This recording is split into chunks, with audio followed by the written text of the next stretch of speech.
What is the reason that you decided it's time for me to get on TV with Stacey Abrams? Well, because Stacey Abrams has done more to deal with the fair vote and making sure there is a fair vote than anybody. And she has a great capacity to explain things and to lay out exactly why it's going to be so critically important in this election. This president's already said when they put in the stimulus package the Congress first passed money to provide for. My goodness, wasn't Stacey Abrams absolutely devastated in that clip?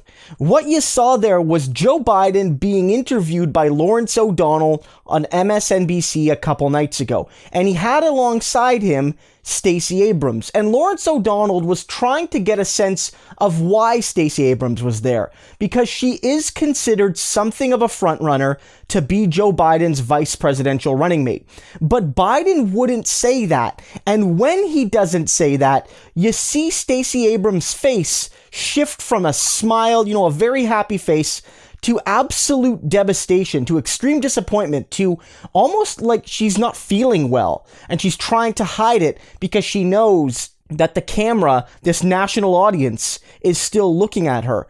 And I think, this is obviously pretty funny. Like, it's obviously a funny clip. If you go on Twitter, people have, juxtaposed this. They've added the Curb Your Enthusiasm theme song. They've made memes out of this. But I actually think there's a bit more significance to this clip than it simply being a bit funny. Because Stacey Abrams and many other women that are being considered for Joe Biden's vice presidential running mate, again, Biden has said, I am picking a woman, it's something he's committed to, have been doing whatever it takes in the media, on live streams, in whatever capacity they can, to demonstrate that they are good choices to be Biden's vice president. And you've seen a lot of them, especially because of the Tara Reade story, take a leadership role in talking about Biden as a good and decent man that respects women. That this is a man that could have never done what Tara Reade is claiming, because I, another woman, know him to be a decent, respectful, honorable family man that respects women like me and all other women. And women have been taking that leadership role for Joe Biden. And I've seen specifically a lot of the people that are being considered vice presidential candidates get asked this question. Klobuchar, Kamala Harris, Elizabeth Warren, and many, many others have all been asked this. And Stacey Abrams is no exception.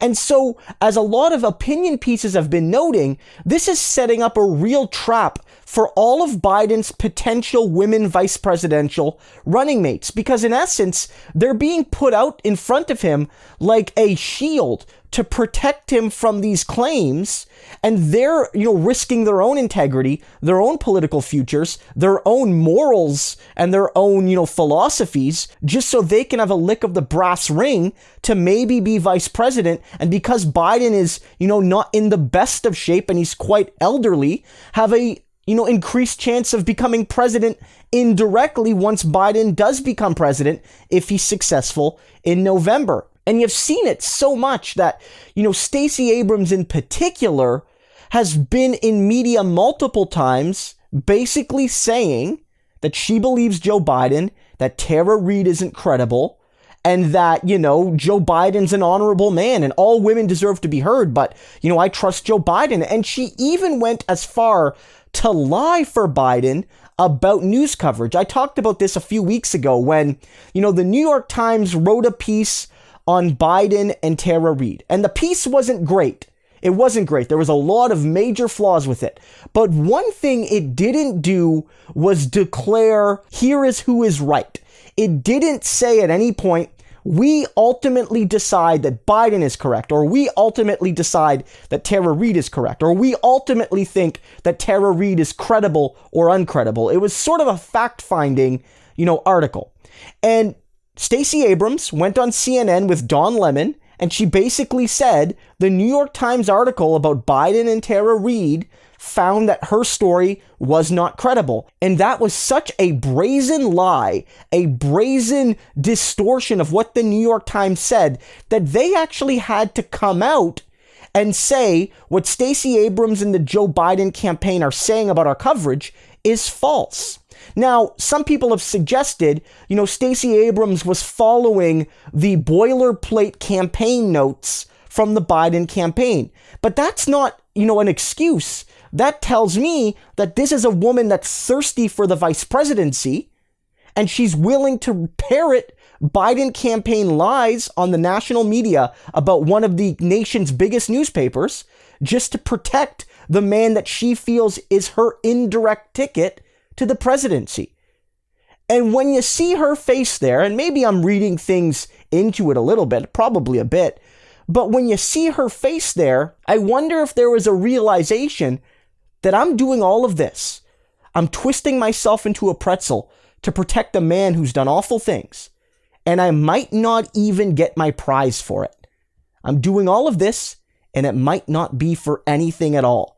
Why am I selling my morals for nothing? Maybe that's what Stacey Abrams was thinking in that moment. I don't know.